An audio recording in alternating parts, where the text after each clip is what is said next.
Hello दोस्तों, स्वागत है आपका हमारे सोशियोलॉजी चैनल पे। तो जैसा कि आप सब जानते हैं कि हम मैक्स वेबर को देख रहे हैं।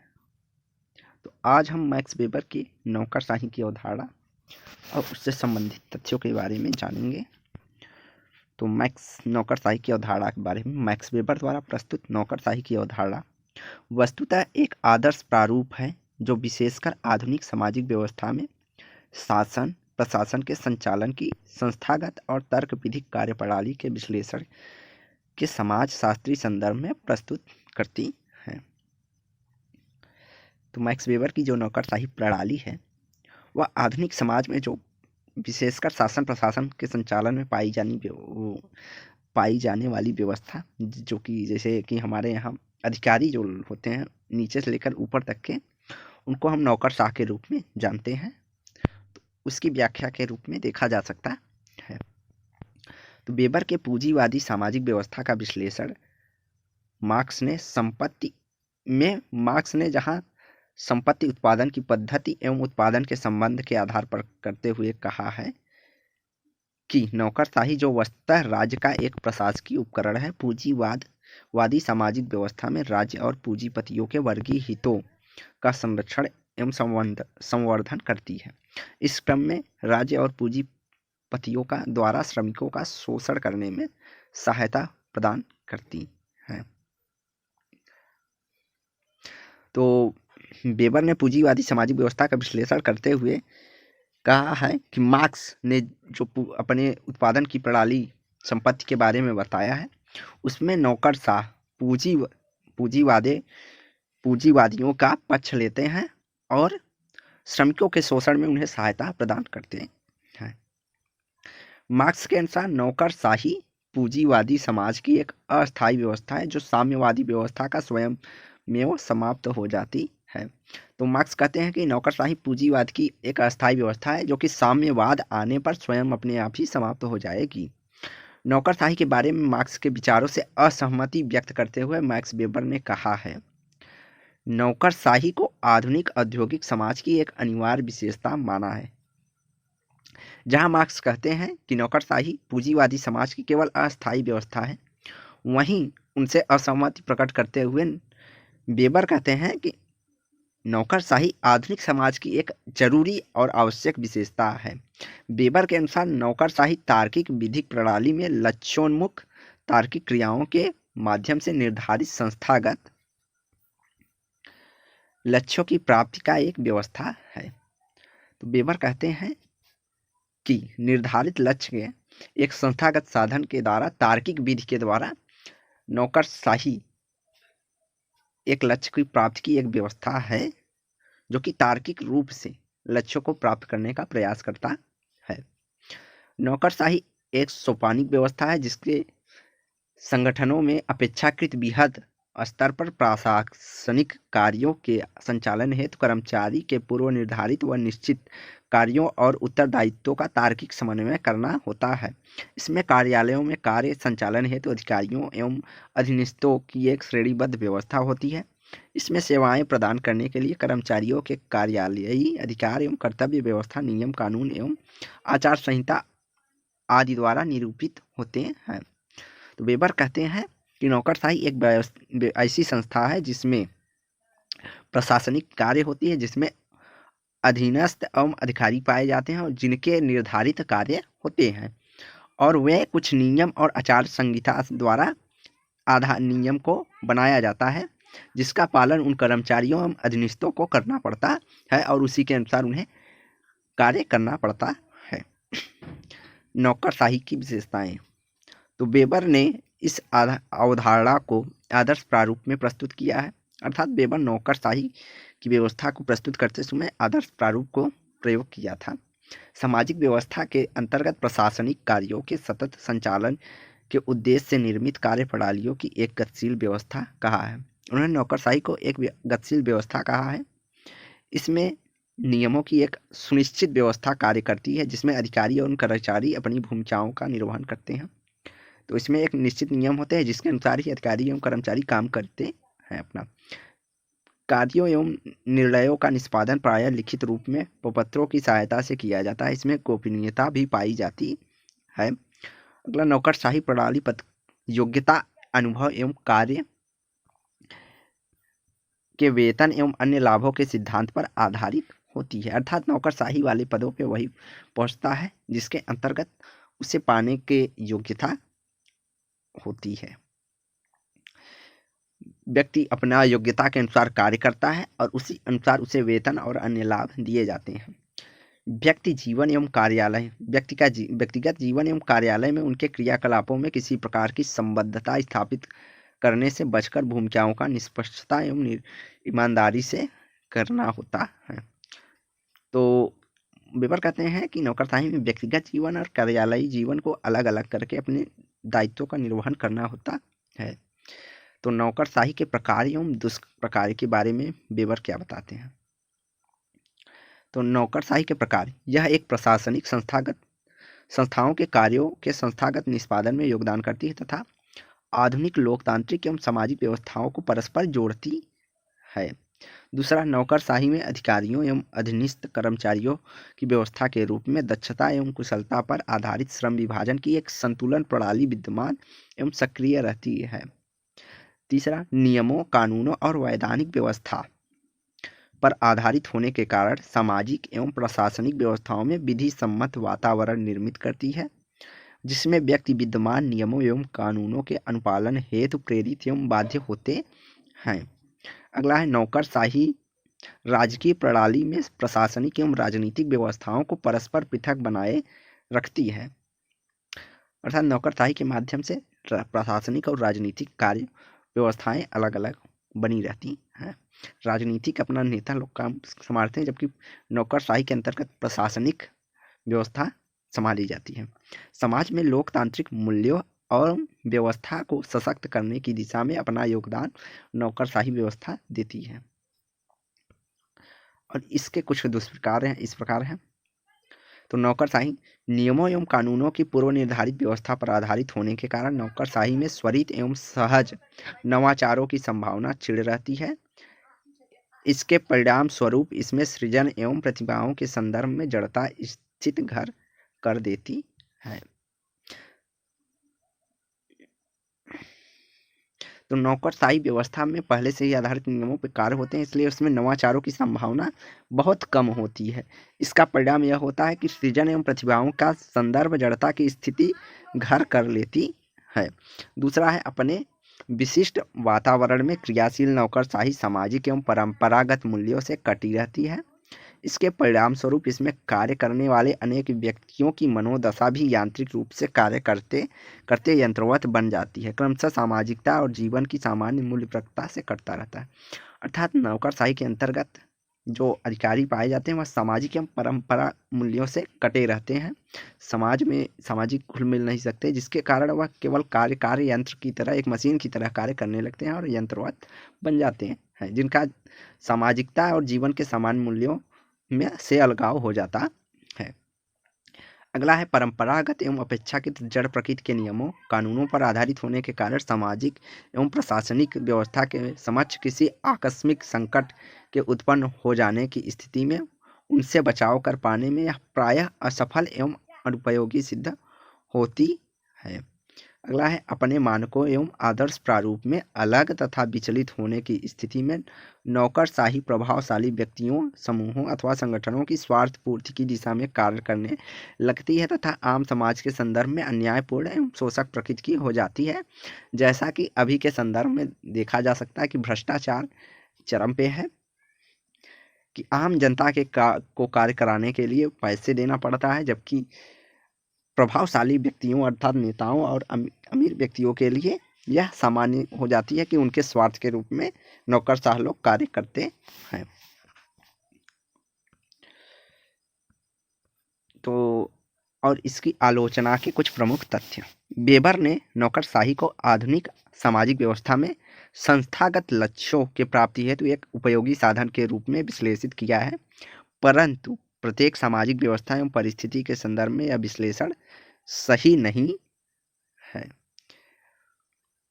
तो इस तथ्य पे केवल यह प्रत्येक समाज के लिए यह व्यवस्था सही नहीं मानी जा सकती, क्योंकि कई समाजों में नौकरशाही व्यवस्था पाई ही नहीं जाती। तो इस अगला, नौकरशाही के कतिपय कमियों पर प्रकाश डालने के बजाय वेबर ने इसके घातक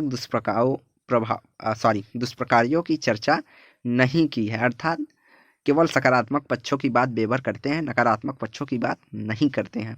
मर्टन के अनुसार भय, जड़ता, रूढ़िवादिता तथा अनावश्यक नियमबद्धता वस्तुतः सामाजिक विकास एवं आवश्यक परिवर्तन की प्रक्रिया में बाधा पहुंचाते हैं, न कि इसमें किसी प्रकार का योगदान देते हैं। यही मर्टन वेबर की आलोचना करते हुए कहते हैं कि भय, जड़ता, रूढ़िवादिता एवं अनावश्यक नियमबद्धता वस्तुतः सामाजिक विकास में आवश्यक परिवर्तन की प्रक्रिया में बाधा बनते हैं, जो कि प्रकार में योगदान नहीं करते। वेबर द्वारा प्रस्तुत नौकरशाही की अवधारणा में इसकी आंतरिक संरचनाओं एवं विशेषताओं की कोई चर्चा नहीं की गई है। एक तथ्य यह है कि वेबर ने सामाजिक व्यवस्था अर्थात नौकरशाही व्यवस्था के आंतरिक संरचनाओं एवं विशेषताओं की कोई चर्चा ही नहीं की है, जबकि बाह्य ब्यूरो के आधार पर इसे भली भांति नहीं समझा जा सकता है। तो उपरोक्त समालोचनाओं के संदर्भ में यह भी उल्लेखनीय है कि वेबर ने नौकरशाही की अवधारणा प्रस्तुत करते हुए यह स्वीकार किया है कि एक पद्धति शास्त्रीय आदर्श प्रारूप मात्र है, जो कि व्यवहारिक जगत में भी उसी रूप में विद्यमान हो, यह कतई आवश्यक नहीं है। तो वेबर ने यह स्वीकारोक्ति नौकरशाही उनकी अवधारणा की प्रासंगिकता को सैद्धांतिक संदर्भों में बनाए रखती है। तो वेबर ने यह कहा है कि यह एक आदर्श प्रारूप मात्र है, जो कि व्यवहारिक जगत में उसी तरह विद्यमान हो, यह कतई जरूरी नहीं है। आदर्श प्रारूप पद्धति में किसी भी तथ्य के मुख्य तथ्यों को, जो कि उस तथ्य की प्रतिनिधित्व करती है, उसको लेकर अध्ययन किया जाता है। तो यह कतई जरूरी नहीं है कि यह उचित या सही हो। अगली अवधारणा है उनकी धर्म एवं समाज। मानव समाज के संदर्भ में मैक्स वेबर ने द्वारा प्रस्तुत धर्म का सिद्धांत मानव समाज का विचार प्रणाली, विश्वास, मूल्य, व्यवस्था तथा सामाजिक, आर्थिक एवं राजनीतिक व्यवस्थाओं के निर्धारण में धर्म की प्रभावशीलता और भूमिका का समाज शास्त्रीय विश्लेषण है। इस सिद्धांत के माध्यम से वेबर ने मार्क्स के आर्थिक निर्धारणवाद की आधारभूत मौलिक प्रस्थापनाओं के स्थान पर सामाजिक व्यवस्था में अर्थव्यवस्था के स्वरूप के निर्धारण में धार्मिक मूल्यों एवं विश्वासों तथा नैतिकता के तत्वों की भूमिका की विवेचना की है। यह उन्होंने अपनी प्रमुख पुस्तक the Protestant ethic and spirit of capitalism में 1905 में उल्लेखित किया है, जिसमें इन्होंने धर्म का आर्थिक अर्थव्यवस्था पर क्या प्रभाव है उसके बारे में इन्होंने चर्चा की है। वेबर के अनुसार धार्मिक नैतिकता से तात्पर्य धर्म विशेष अनुयायियों के आचरण एवं व्यवहार के वे प्रकार हैं जिनका निर्धारण धर्म अपने अनुयायियों के लिए करता है। पूंजीवाद की भावना व्यक्तियों के उस कार्य नैतिकता को प्रदर्शित करती है। पूंजीवाद की भावना आवश्यक अभिप्रेरणाएं प्रदान करती है जो लक्ष्यों को प्राप्त करने में सहायता करती है। धर्म का सिद्धांत प्रस्तुत करने की प्रक्रिया में मैक्स वेबर ने 6 प्रमुख धर्मों की तुलनात्मक अध्ययन कर निष्कर्ष निकाला है। उन्होंने अपने धर्म के सिद्धांत की व्याख्या करते हुए उन्होंने 6 धर्म, जिनमें से कन्फ्यूशियन, हिंदू, बौद्ध, ईसाई, इस्लाम, यहूदी और तथा यहूदी धर्म का तुलनात्मक अध्ययन किया है। इन धर्मों में आर्थिक विश्लेषण, विचारों के विश्लेषण कर तुलनात्मक अध्ययन किया है। तो प्रोटेस्टेंट धर्म ने अपने तत्वों के प्रभाव में एक विशिष्ट प्रकार की सोच एवं संस्कृति को जन्म देती है, जिस कारण पश्चिमी जगत में आधुनिक पूंजीवाद अर्थव्यवस्था का विकास हुआ। तो उन्होंने धर्मों के तुलनात्मक अध्ययन पर यह निष्कर्ष निकाला कि प्रोटेस्टेंट धर्म के कारण ही पश्चिमी जगत में आधुनिक पूंजीवाद एवं अर्थव्यवस्था का विकास हुआ है, क्योंकि प्रोटेस्टेंट धर्म में ऐसे विचार एवं संस्कृति पाई जाती है जो कि पूंजीवाद को बढ़ावा देती है। प्रोटेस्टेंट धर्म में पूंजीवाद को प्रमाणित करने के लिए उन्होंने प्रोटेस्टेंट धर्म के आदर्श प्रारूपों को चुना जो कि अर्थव्यवस्था को प्रभावित करते थे।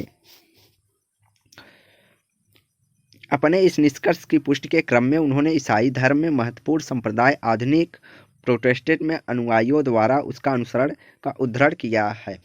समय ही धन है, लोगों के बीच विश्वसनीयता ही धन है, यह कथन उन्होंने ईसाई धर्म से लिया है। काम ही पूजा है, पैसे से पैसा कमाया जा सकता है तथा स्वर्ग कहीं और नहीं है बल्कि अपने प्रयासों से मनुष्य धरती पर ही स्वर्ग का निर्माण करता है। यह प्रमुख कथन उन्होंने बताया है कि ईसाई धर्म के अंतर्गत यह मान्यता या विचार है कि समय ही धर्म है, जो कि अर्थात स्वर्ग यही है जिसे आप अपने जितना भी सुख लेना चाहते हैं, भौतिक सुख वो यहीं ले सकते हैं और स्वर्ग कहीं नहीं है। काल्विन का यह कथन है कि इसमें जाना नहीं जा सकता कि परंतु ईश्वर ने कुछ लोगों को मोक्ष हेतु चुन लिया है। मनुष्य को इसे प्रयास करने की अपेक्षा उसे यह सिद्ध करने का प्रयास करना चाहिए कि मोक्ष के लिए उसे चुना गया है। इसके लिए अपने इसी जीवन अथवा अपने व्यवसाय में सफल होकर सिद्ध किया जा सकता है। तो कैल्विन में यह कहा गया है कि कुछ लोगों को मोक्ष के लिए चुना जाएगा और मोक्ष पाने के लिए व्यक्ति को अपने इस जीवन अर्थात अपने व्यवसाय में ही सफल होना सिद्ध किया जा सकता है। अर्थात अगर आप अपने व्यवसाय में सफल या सिद्ध हो गए तो आपको मोक्ष की प्राप्ति हो जाएगी, जो कि एक पूंजीवादी विचारधारा को प्रभावित विचार को प्रस्तुत करती है। वहीं ईसाई धर्म के कैथोलिक धर्म में सांसारिक वैराग्य की धारणा है जो हिंदू धर्म के सांसारिक धर्म से मिलती जुलती है। मार्टिन लूथर ने इस बात पर बल दिया है कि व्यक्ति को संसार में अपनी स्थिति को स्वीकार करते हुए अपने उत्तरदायित्वों का निर्वहन कुशलतापूर्वक करना चाहिए। यह विचारधारा पूंजीवाद अर्थात अपने कार्यों और दायित्वों को कुशलतापूर्वक करने से व्यक्ति को समृद्ध होगा, जो कि पूंजीवाद को बढ़ावा देगा। मैक्स वेबर के अनुसार इंग्लैंड, हॉलैंड, अमेरिका जैसे देशों में पूंजीवाद औद्योगिक व्यवस्था, सामाजिक व्यवस्था में प्रोटेस्टेंट धर्म की महत्वपूर्ण भूमिका रही है। इसके विपरीत इटली, स्पेन, अन्य देशों में जहां कैथोलिक संप्रदाय का प्रभाव अधिक था, वहां पर आधुनिक पूंजीवादी व्यवस्था विकसित नहीं हो पाई है। जैसा कि पीछे हम कैथोलिक और प्रोटेस्टेंट धर्म के विचारों को देख चुके हैं, पढ़ चुके हैं कि प्रोटेस्टेंट धर्म जहां कहता है कि आप अपने व्यवसाय में समृद्ध होंगे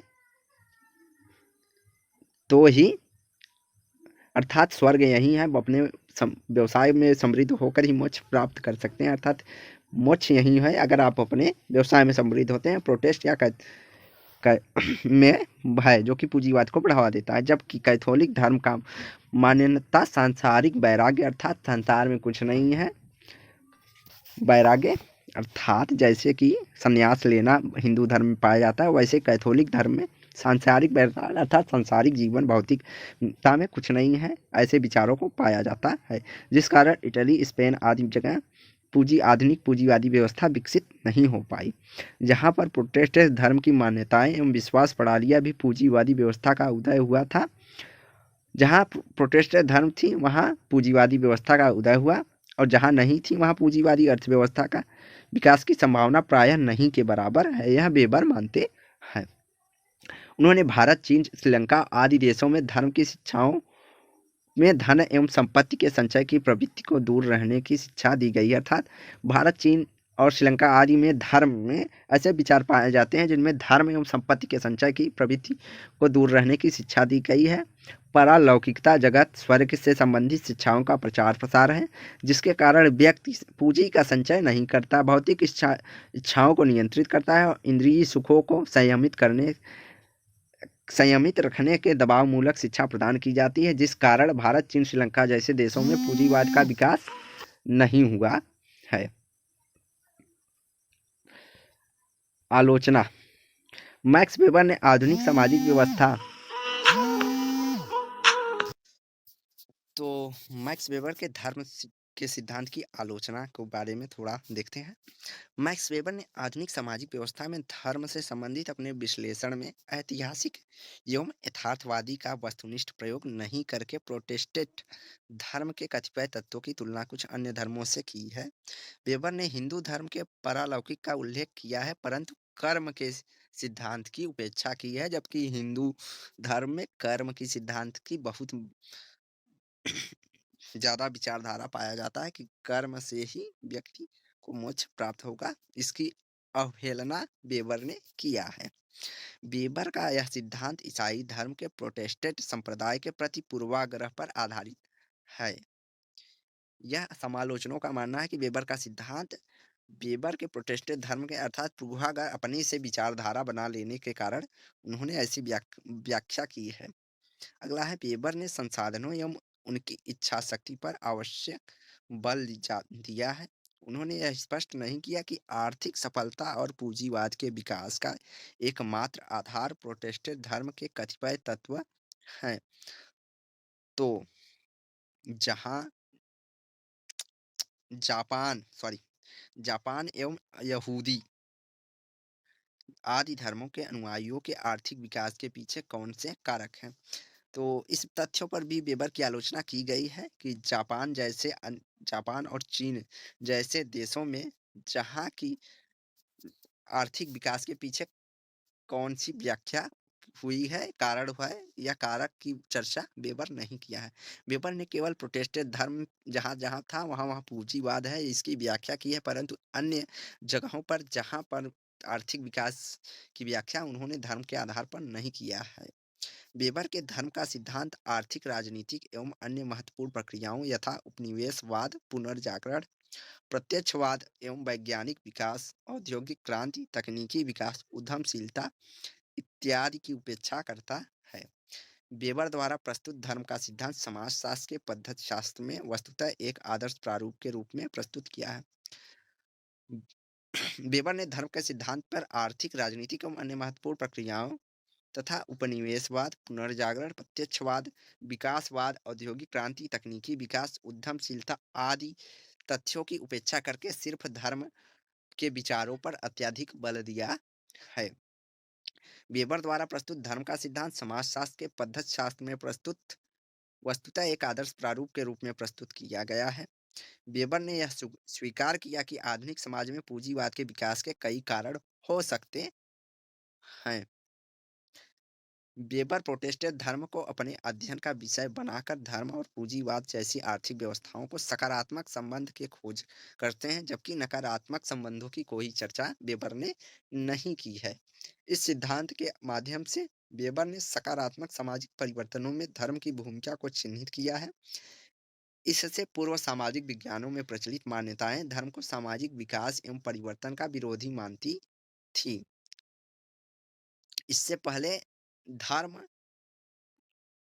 के विचारों में धर्म को सामाजिक विकास एवं परिवर्तन के बारे में विरोधी माना जाता है, लेकिन वेबर ने इसकी चर्चा सकारात्मक रूप से की है।